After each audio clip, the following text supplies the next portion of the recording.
space around the sanctuary, particularly the back and here in the front, for those who are still toddlers and maybe not quite toddlers, and we have things that can entertain them with our worship acts as we go through the worship service. We also have godly play, and after the passing of the peace, the ushers will direct those children who are going to godly play to the place where God will lead those instructions. We are a More Light church. We invite all people to our service. We are trying to become the beloved community. We welcome and affirm persons of every age, national origin, racial and ethnic heritage, gender identity, sexual orientation, socioeconomic status, physical ability, and spiritual leading. All are welcome. Friends, this is the day the Lord has made. Let us rejoice and be glad in it. For our call to worship, I will read the lines that say one and ask you to join in all. Answer us when we call, God. Be gracious to us and hear our prayer. When we are in distress, you make space for us. You put gladness in our hearts, as with a fine feast. When we are disturbed, may we not sin, but ponder things on our hearts, and be silent. I will lie down and sleep in peace, for you alone, God, make me lie down in safety. Holy God, we give thanks that you often reveal yourself to be different from our expectations. When we long for the love we have known in the past, our eyes are dimmed to the beauty you reveal to us now.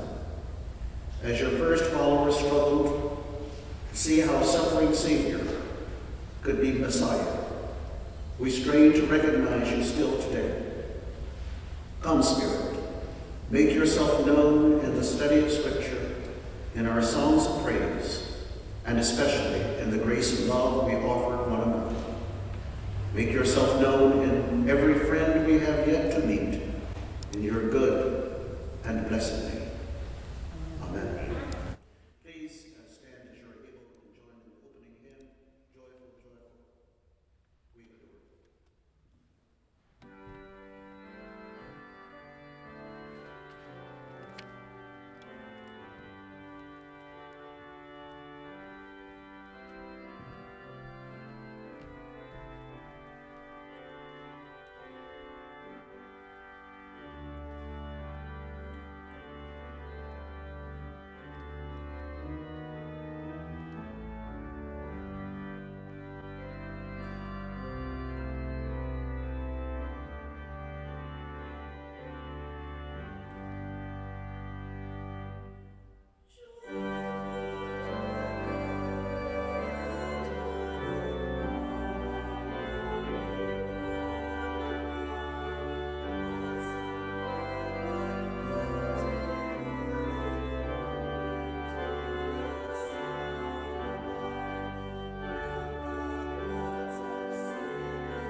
Let us come to the practice of confession. I say the practice because it takes practice to admit that we are wrong, that we need healing, that we need God's grace. My hopes is in, as we practice confession, as we do it week after week, we also are quick when we enter into criticism and judgment of others, that we look to ourselves in that process. I know many times when I am anxious or angry or frustrated with someone, it doesn't take long before I admit that I have done a similar thing, that it is part of my life. My hopes is that as each Sunday we confess, that we would be quick to hold up that mirror, looking for that speck in our own eyes, and allow us to live more faithfully, more graciously, more loving with each other. Let us confess this morning. I'll read our confession.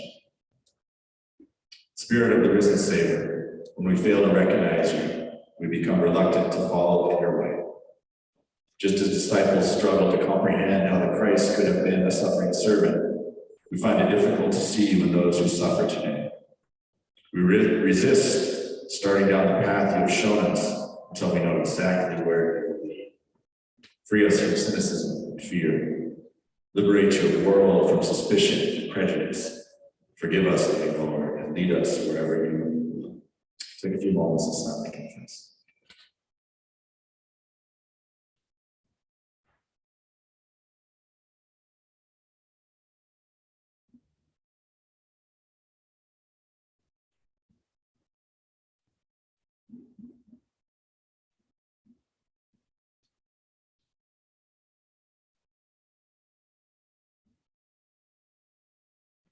In the name of the one who loves us unconditionally, we pray. Amen. I invite you to stand so you can properly receive the words of grace and love if you're able. God is faithful in love and grace, making our confession welcome and cleansing our soul. Rejoice. We are children of light. Even when we falter, God's love is strong enough to bring us back to light, forgiveness, and grace. Amen. I invite you to pass the peace of Christ to one another. May the peace of Christ be with you. Also with you. Let us offer a sign of Christ's peace from where we are.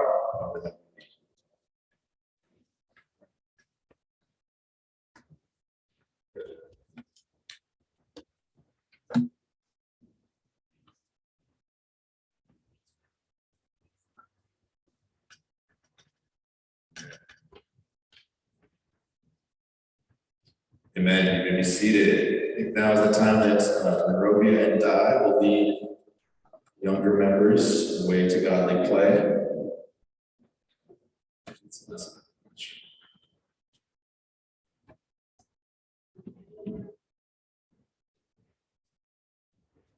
There may be a Sunday where I just exit with godly play, so you have to, someone else can step in to preach if you're ready. We give thanks for those watching over our little ones when we think and pray blessings as they walk out. Now we come to our time of prayer where we lift up places where we see God working in our lives, lift up thanks, as well as places that need more of God's justice, more of God's beauty, more of God's glory. I'll walk around with the mic so we can lift them up. They're ready to bring prayers this morning.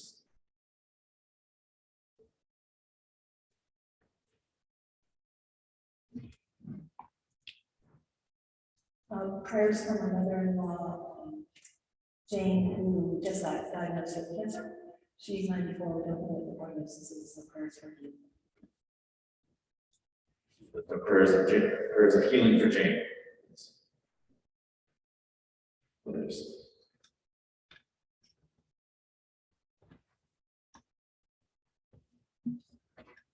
You have to hold the microphone very close to your mask in order for it to work, but still lift up our prayers. Prayers this morning for Mary,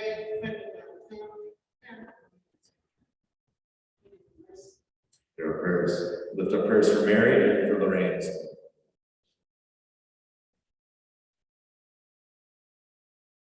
I would like to pray for my sister Sharon, who was recently diagnosed with diabetes. Lisa's sister Sharon was recently diagnosed with diabetes, and lift up prayers.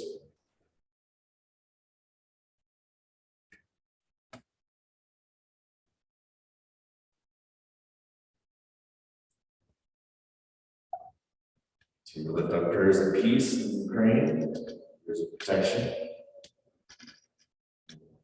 Prayers for our neighbors who are outside in the midst of these rains.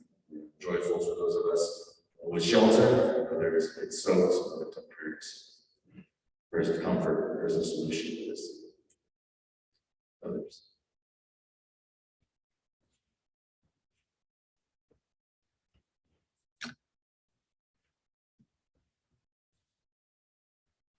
Close us in prayer, and at the end we'll pray the Lord's Prayer together. Let us pray. God of creation, God of the rain, God of the sun, give thanks in many moments where we sense your goodness, your hope, your mercy in this world. Give thanks for those moments of joy, there is a relationship, there's work, the service that you provide for us, celebration of life, a new life. We give thanks. Those moments seem fleeting though, and seem few and far between. We ask for more of them in this world. There's so many places that need your hope, need your peace, both far away and at home. God, we need your imagination for how we would change things within our society that allow so many to go without the healthcare they need, the food they need, the shelter they need, the protection and safety we all need. Spark our imagination, spark our minds, our wills, that more and more the society that we live in would mirror what you hope for. Guide us always as your church to be part of the solution to the prayers that we lift up. May we be the comfort to those who we lifted up that are hurting. May we be your love and your grace and your patience to them. Let us pray together as Jesus taught his disciples to pray. Saying, Our Father, who art in heaven, hallowed be thy name. Thy kingdom come, thy will be done, on earth as it is in heaven. Give us this day our daily bread, and forgive us our debts as we forgive our debtors. Lead us not to temptation, but deliver us from evil. For thine is the kingdom, and the power, and the glory forever. Amen. I invite you to stand for our next hymn. We are not going to sing Joyful, Joyful, We Adore Thee again. We are going to sing number 667. Number 667. So I invite you to stand for that.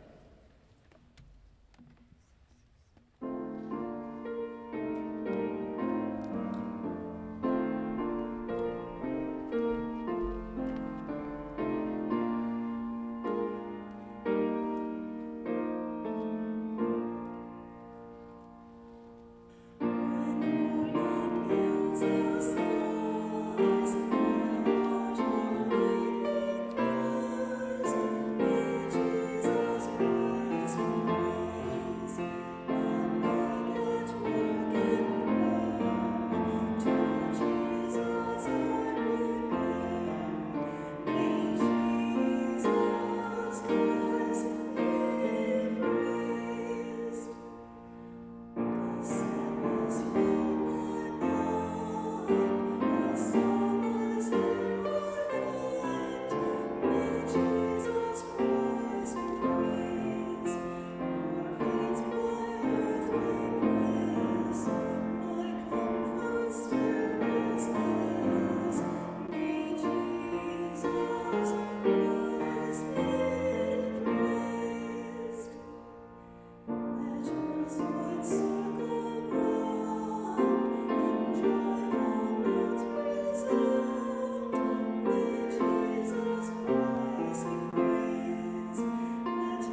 This morning's scripture lesson is from the Gospel of Luke.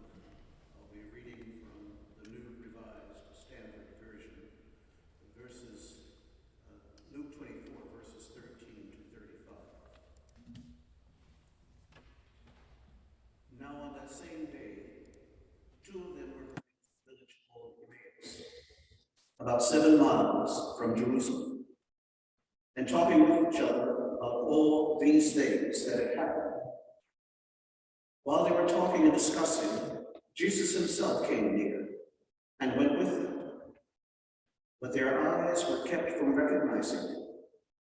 And he said to them, "What are you discussing with each other while you walk along?" They stood still, looking sad.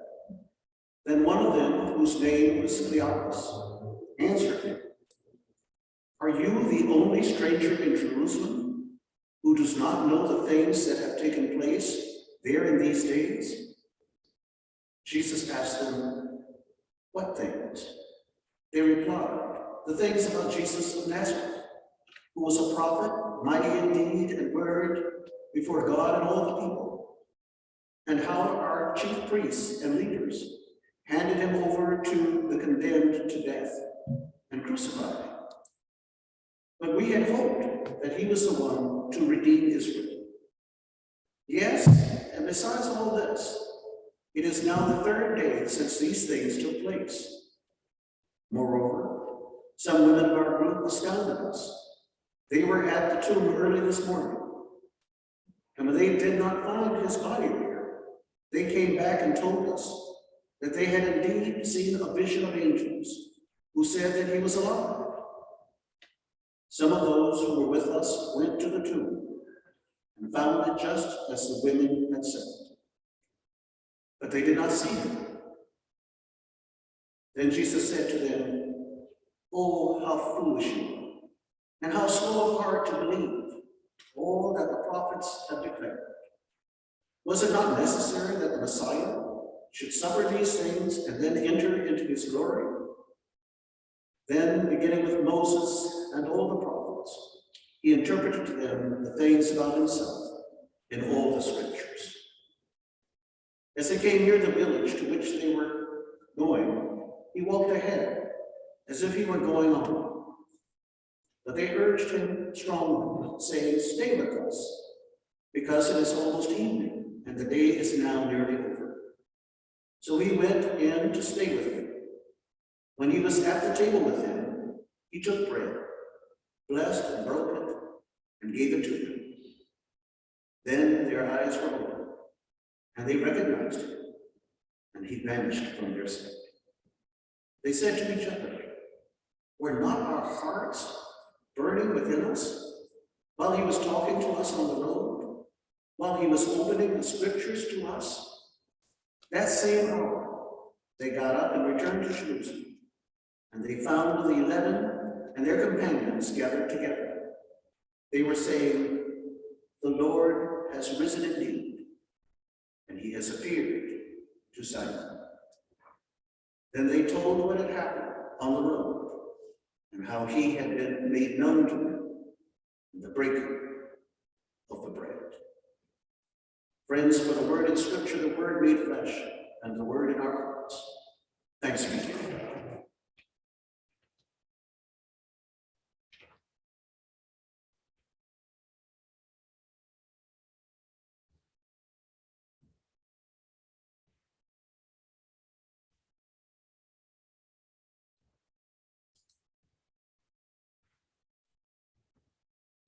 We have multiple bulletins up here, so if I stole your bulletin, let me know. I love these stories of resurrection, the stories of appearances of Jesus.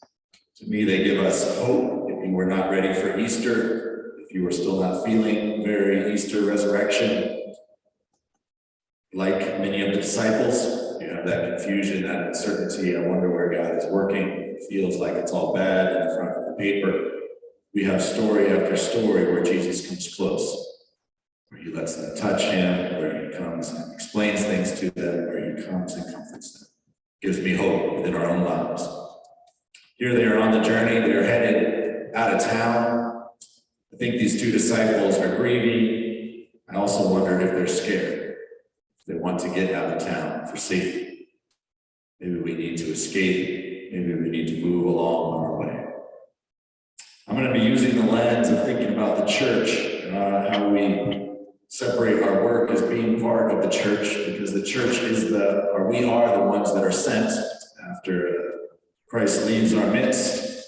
And we see this in the book of Acts. We are the sent ones that are sent out to live as God would have us live. So I'm going to use this lens as we go through the next few weeks and look at different passages about the role of the church. I can't help but think about two parts of being sent 2 by 2. The first is that earlier in the Gospel of Luke, they were sent out 2 by 2 to do God's mission, to testify, to heal, to spend time with people, to be welcomed into their homes. They went out 2 by 2. Makes me wonder if this was their practice for safety, for comfort, for discernment. And so here they are, they're going to go, one of them's going to go to Emmaus, and they'll just assume we go 2 by 2. That's what we do as Christians. That's what we do as people following Jesus. We wouldn't have said Christians quite yet. But here they head out again, in their grief, in their fear, they head to Emmaus. To me, it's also part of their life together that they would grieve with one another, support one another. Maybe one was grieving more, maybe one was fearful. But they did not just head off lonely. They sat with each other, they walked with each other. Maybe there was moments where they didn't say anything. This is probably the best we can do when we're grieving, isn't it? A friend that does not offer easy solutions, to me, is a friend that I want listening, that I want close, when I don't know where God is, why the world is acting like it is. I've said this many times to the deacons, it doesn't matter what you say, it matters that you show up, it matters that you listen, your presence matters. Just like we talked about at Easter, the question would be, were you there? Were you present? Did you show up? As they're journeying along, I'm sure that they were quiet, other times they were talking, discussing. Here comes Jesus. And I can't love this enough, that Jesus comes disguised, I'm not sure why. But Jesus comes close, and they're grieving, and they're fearful. We see this again and again in the scriptures. I think this is one thing that we can guarantee one another, whether it is comfort or not, that God is close when we weep, when we lament. Maybe that is not an easy solution, but it is clear that Jesus shows up and walks with them, weeps with them. We see this also in the midst of the 18th chapter of the Gospel of Matthew, that where 2 or 3 are gathered, this is where Christ shows up. Many times when it is a tiny Bible study, people like to quote this passage. Does anyone have this in your church? If not a lot of people showed up, then they're like, where 2 or 3 are gathered, we know Christ is here. That ancient passage is actually about conflict. When 2 or 3 people are gathered and they're in conflict and they can't see eye to eye and they're harming one another, this is when Christ shows up in the midst, comes alongside them.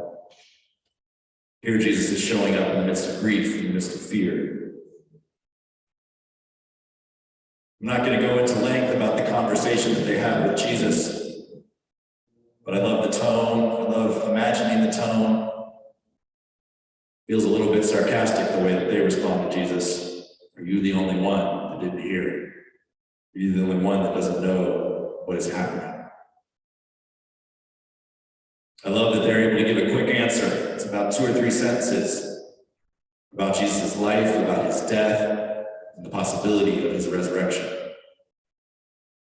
It makes me think, and this would be a great thing that we would do if we were maybe a few years down the road, I'll ask you to do this. I would love to have you turn to one another and explain why you're a Christian in 2 sentences, 3 sentences. Why do you follow the teachings of Jesus? Why do you gather in a church community? It's kind of like that elevator conversation. How quickly can you explain who God is in your life, what it is about? This is not trying to convince someone else, proselytize them. This is just explain why you show up on a Sunday morning, why you make food in the food ministry, why you gather around the scriptures.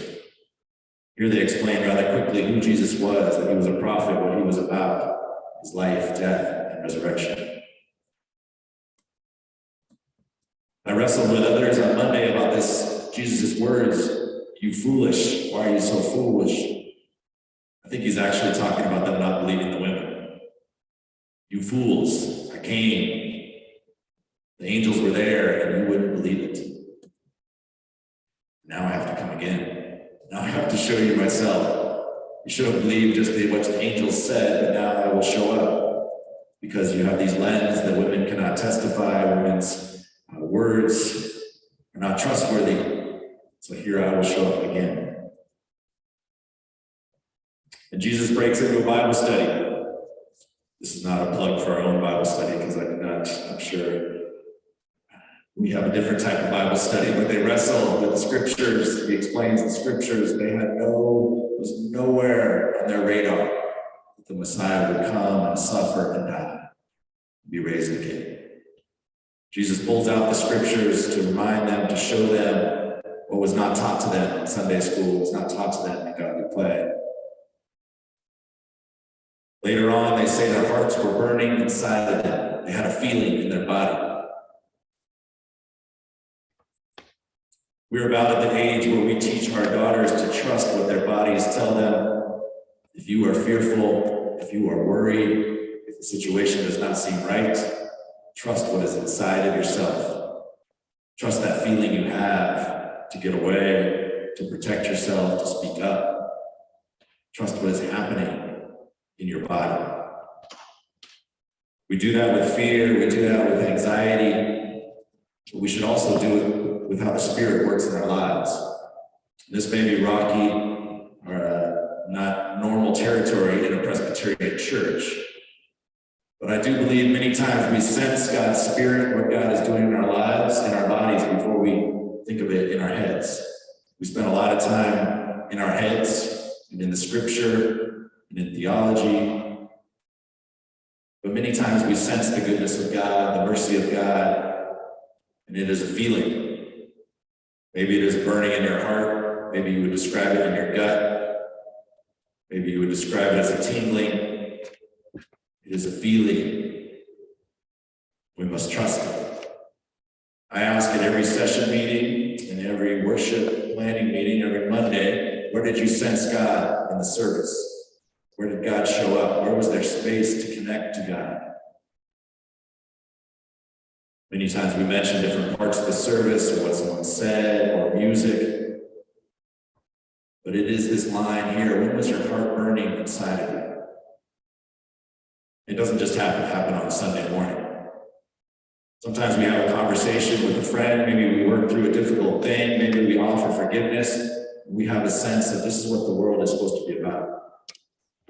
Maybe we take a new step of health in our lives, new disciplines, new ways of life, new generosity. We have a sense that this is what life is about. To me, this is the Spirit in our lives, the Holy Spirit. We sense it, we feel it. My hopes is that we wouldn't downplay that and say, oh, that isn't good theology. I don't know where that is in Scripture. I don't really find that in the Book of Order. Whatever your guide is. But we would trust that sense that the Spirit is leading us. I don't know if you caught it, but in verses 33 and 34, I think, it seems to me that they ran all the way back to Jerusalem. Did anyone catch this race? It's not quite a half marathon. If it's 7 miles, what is it? I don't know, 7-mile race. Maybe we could have a Road to Emmaus race sponsored by First Presbyterian Church of Oakland. I'm guessing they walked back in the night, they ran back. Probably not a safe journey. We have many stories of robbers on the road, don't we? But testifying is part of our role in the church, giving witness when we see resurrection, when we see hope, when we see goodness. You can see that graph in your bulletin there. I'm weaving between these different areas of our lives, areas of the church. To me, it would be part of our mission, part of who we are, part of even our congregational life, that we lift up when we see goodness, when we see hope, when we are thankful for things. Maybe there's Sundays like this where we don't lift up as many things, but maybe next week you have more of a sense of thankfulness, or this is what God is doing in my life, or I saw this last week. It is part of our mission as people of God that we would testify to God's goodness, not demanding that others see that, not demanding that others join us, but we lift up the goodness, the hope, the love that we see. They run back giving testimony, giving witness. My favorite part of this scripture, there are many, but is that they sensed this burning, they sensed who Jesus was, they recognized him in the breaking of the bread. And I may get on, maybe Jen will correct me, maybe others will correct me, but there is a lot of arguing about this line in the breaking of the bread here. Was it the official communion setup? Did they have the 100-year-old pitcher and all the plates? Did the deacons come beforehand? Or was it just a meal? Were they just hanging out? And they decided to share their table with one another. I think it was more the later, but I think maybe as Luke wrote it down, he started to codify these words, these phrases in the breaking of the bread. It was around the table that they recognized, we have sat around this table week in and week out with you, Jesus. We sat here when the woman who was pushed away in society, that she came close and washed your feet. We sat here when you sat with the tax collectors. We sat here when those who were sick, those who were hurting, also gathered around the table. We were here when you always demanded that another chair be brought to the table, and we expanded and invite more. Not sure about you, but I've had many instances where I sensed God's movement around the table, God's Spirit. One of them was with, we used to have what we call art dinners. Susanna went to art school at San Francisco Art Institute. We had a group of friends from that experience that would gather around a table. One person would host. Sometimes it became a cook-off of who could cook the most elaborate meal. But I still remember, especially one night, Ned and Melissa. Ned went to art school. Melissa was his partner. Melissa was battling cancer. I remember the last meal where she sat around the table. I remember the toasts. I remember the honesty that was shared. I think Susanna and I were the only ones around that table who found the teachings of Jesus, the way of life, to be the way that we lived. But I sensed God in the midst of that table as those toasts were lifted up. What are the experiences you have around the table where God comes close?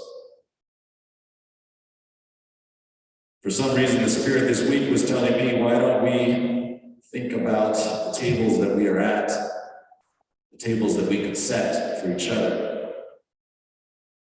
This practice of hospitality, the practice of breaking of bread is an important one within a church community.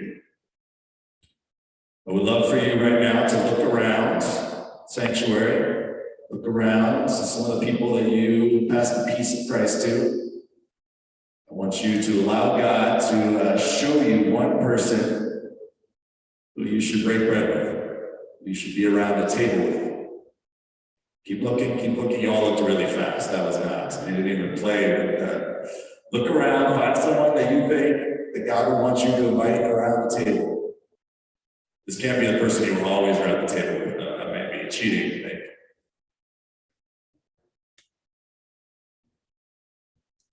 I have seen this in our own gathering. We're going to have a gathering in a few weeks.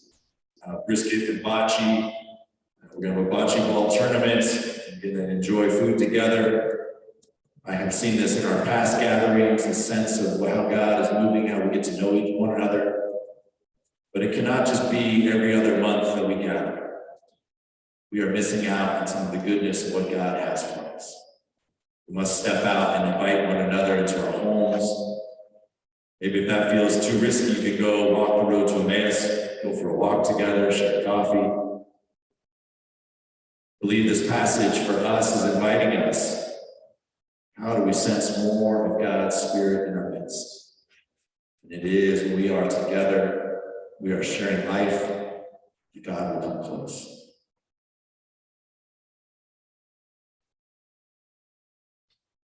May we, in the midst of our journey, in the midst of our grief, in the midst of our wondering about the resurrection, may we sense that Jesus comes close to us. May we allow ourselves, even in our glorious Presbyterianism, allow ourselves to sense in our bodies the Spirit moving and guiding us.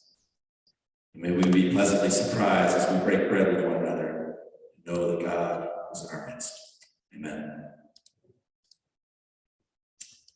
Are there any who would add to a story, a scripture, verse in this text that you would lift up? Knowing that although I have time to write down some notes, that the Spirit speaks to all of us. I don't have a story or a scripture, but you were talking about trusting your body and the first instincts that you have when you hear something or feel something. And the suggestion of looking around the room and inviting someone into my home for a meal produced a really acute feeling of anxiety. I wonder how the other people, given that experience of looking around and not telling someone to invite over, experience the same thing. And I think that's an okay thing to talk about. I have found that it is easier for me to develop those kinds of relationships through acts of service and working as opposed to social arrangements. So that's always a challenge. Appreciate your honesty around hospitality, right? How we feel in our bodies. We have many opportunities for service together as well. I lived in Alaska for 17 years, and on a flight going to Nome in a small bottle jumper of a plane. Two of us were flying at about 5,000 feet, and the radio cracked open and said, "Welcome to so-and-so's bed and breakfast." And I kind of like pulled the radio to this speaker to myself and said, "Who in the heck is this?" And it was a guy that had been living out there for 20 years. He was around 60 to 70 years old. He had this homestead that he made. It was 120 acres. And he invited us down for dinner. And it was about 3 in the afternoon. We were looking for a place to land. So we landed there, and he invited us in for dinner. And we stayed there the whole evening, talking and commiserating with this young man. And basically, he never asked us for our names. He never said, "Who are you?" or anything like that. He just invited us. And it was an unusual dinner because all the food was game and vegetables they had grown on the homestead. So it was a wonderful meal. We stayed the night. We had a breakfast in the morning and we left, not knowing his name. It was a wonderful experience. Amen. Meeting and the breaking of bread.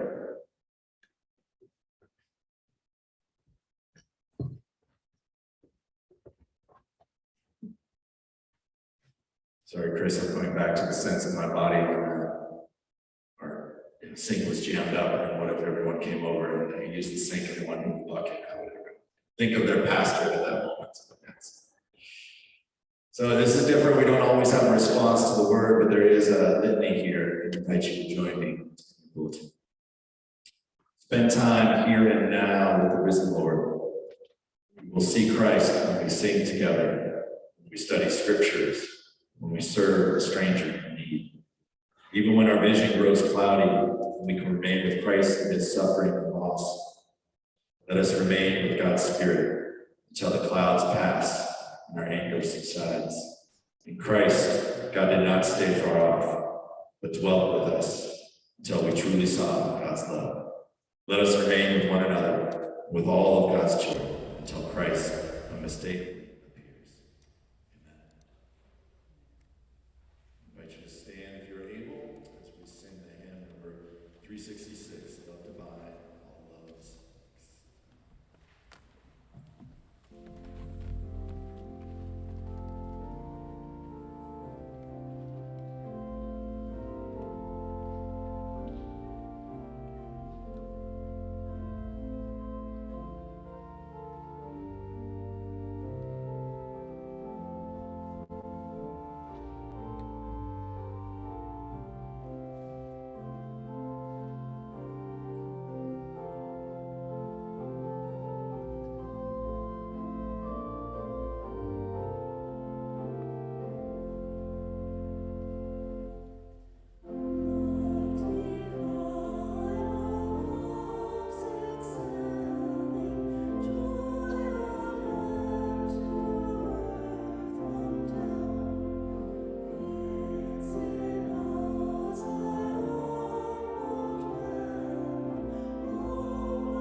that being?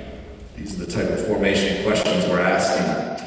But yesterday, as I was in my backyard, this tree branch of our Abram tree fell off. And it got me thinking about the many images of generosity in the scriptures.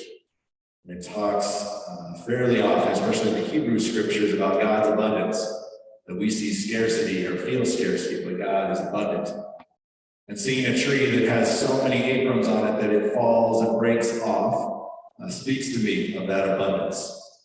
Maybe or my lack of pruning ability or need to thin off the fruit as well. But before you go there, just go with my image. There is an abundance, and it is that abundance in creation that often the scriptures go to. Our economic system and our stories that we tell each other lift up scarcity, but there is abundance around us. How may God grow generosity, not just in the funds that we gather together, but generosity throughout our lives? How do we increase in that week after week after week? Let us reflect on that and comprehend that as we gather our offering.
Stay standing for just a moment longer. We're going to do something a little different. I was reminded by Linda Carter that this is Volunteer Appreciation Month.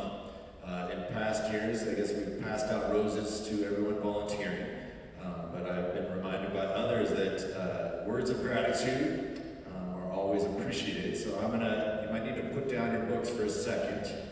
I'm going to invite you to walk over to someone, anyone around you, ask them what ministries they're involved in, how they volunteer here, and thank them. And then walk to someone else. This is probably a 2-minute event here, okay? So walk over and give thanks to someone that is near you, and that you can lift up. It could be something you participate in, it could be something you help lead, but please do that now.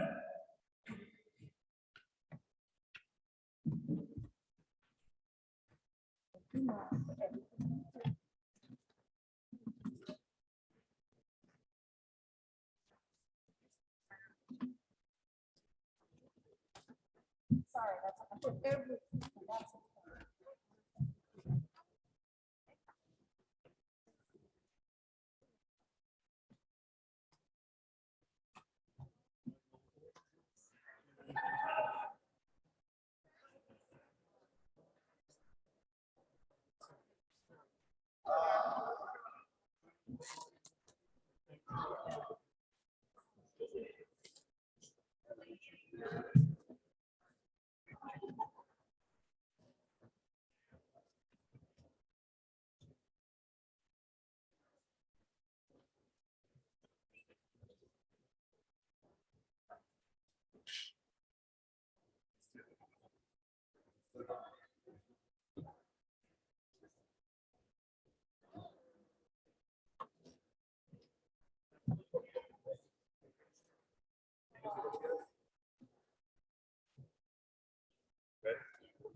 You're ready.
our time of communion, so please join us next door in the breaking of bread there.